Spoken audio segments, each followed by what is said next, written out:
Well, now we come into the video where actually we look at specific student discussion posts that have actually been submitted into our courses and look at the great, the pass, and the whiff.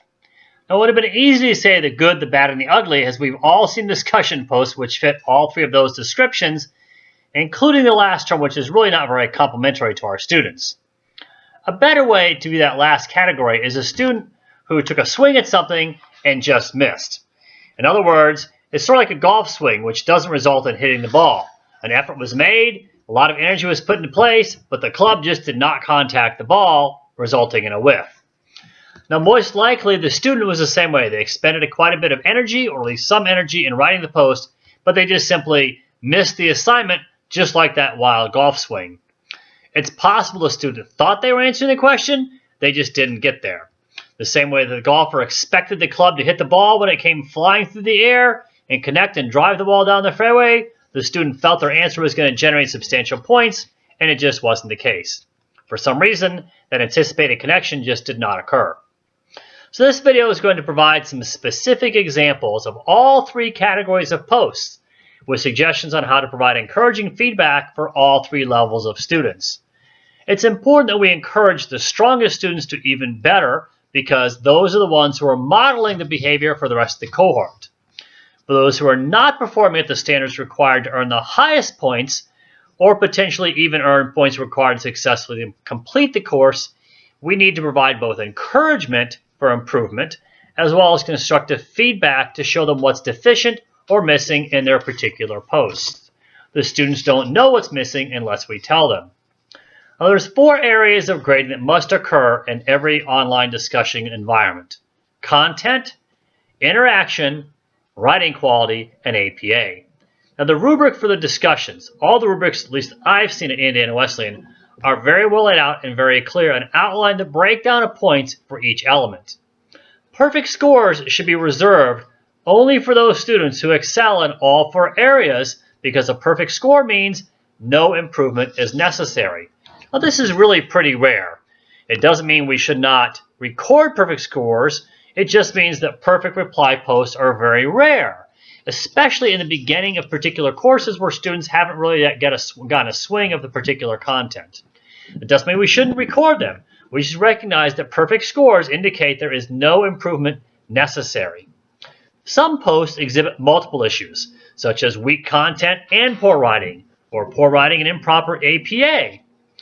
This means there may be several areas of feedback that's necessary.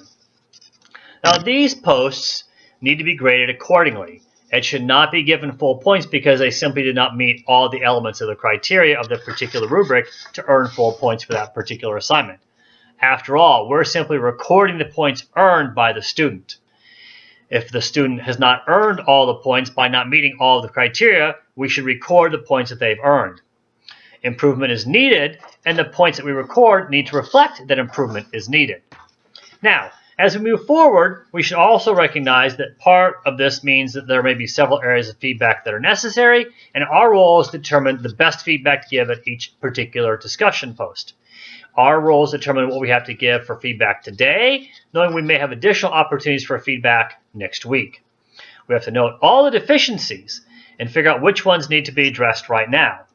If we don't point out the deficiencies, the students have no way of knowing that something's wrong, and they would expect that the next week and next workshop, they can turn in the same type of work and same quality of work and still earn full points. After all, the students have no way of knowing improvement is necessary unless we let them know that. Now, in between the middle and the great, or in between great and poor, are those posts which exhibit competency but not mastery. These are the posts which do an okay job, and they touch all the bases, but they don't really excel. They don't provide an excellent response. They provide an adequate response. Our role as instructors is to have integrity in our grading and to record appropriately for those posts which meet that particular type of work level. That means if those middle type road posts actually only earned 80 or 85 or maybe 90% of the points, but they're not really in the A range, because that A range is reserved for excellence. So as a reminder, we need to look at our syllabus. And when we look at our syllabus, we see the A's described as those looking for excellence. If we look at the A here, we can see what that means for particularly in this particular rubric and this particular syllabus, which as far as I checked through several courses, is the same language for every course.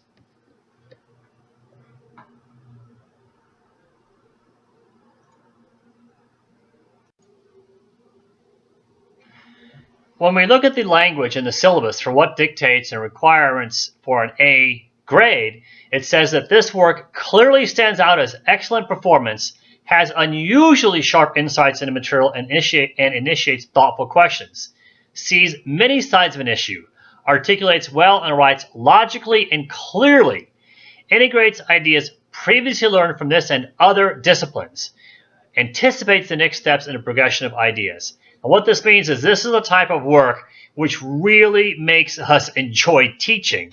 This is the type of work which really doesn't need any feedback. It doesn't need any improvement in content. It doesn't need improvement in writing quality. Doesn't need any feedback in logic. Doesn't need any improvement in terms of how the arguments and presentation is structured.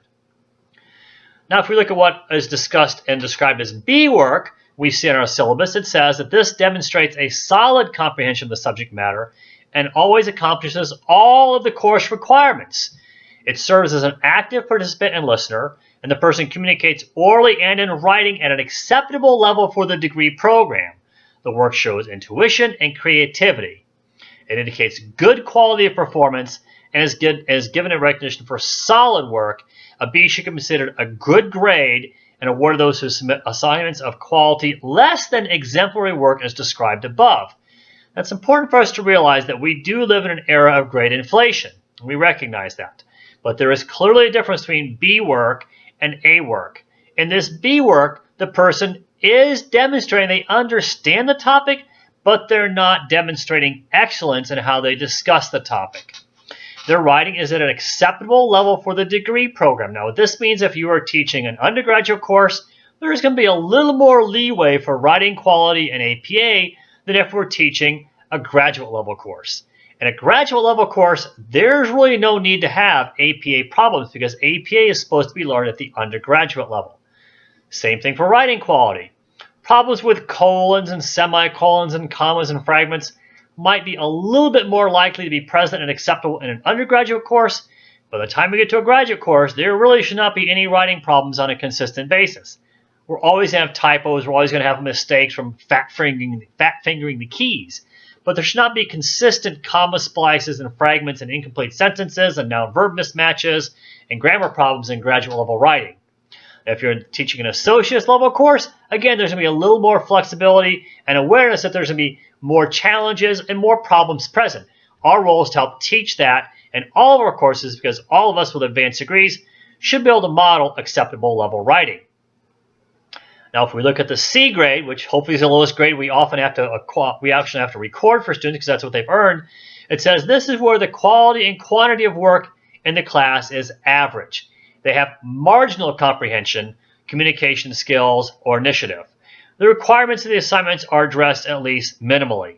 Now, what this means is when we see somebody who just kind of touches on the topics, that actually is a C-level grade. That's not a B-level grade and definitely not an A-level grade because that's what the term marginal means. They're touching on it, but they're really not capturing the entire essence of the particular topic. So we then need to know what each particular grade is so we can record those grades appropriately in the particular grade book for each class. This is where we need to match and exemplify integrity in our grading. And when the person earns an A, we definitely want to record the A. We should record that A with pleasure and with praise to the student for doing a great job. But when it does not earn an A, we need to record the alternative grade with directed feedback on how to make it to A-level work in the future. The students aren't going to know what's expected. They aren't going to know what's required to get to an A-level work unless we point that out to them. These examples we're going to use throughout this video are going to help demonstrate various issues as well as provide some suggested feedback that you can give to students to help them learn how to become an A-level student. You'll not always see the full range of posts in every course that you teach and every discussion that you have in every particular course. So there are at least two strengths demonstrated. So, for example, there may be two strengths demonstrated side by side, but not always three. You may see in a particular course great posts and weak posts and nothing in the middle. That's certainly the case. Our job is to maintain our integrity in grading and to record the grades as they appropriately fit the outline in the syllabus.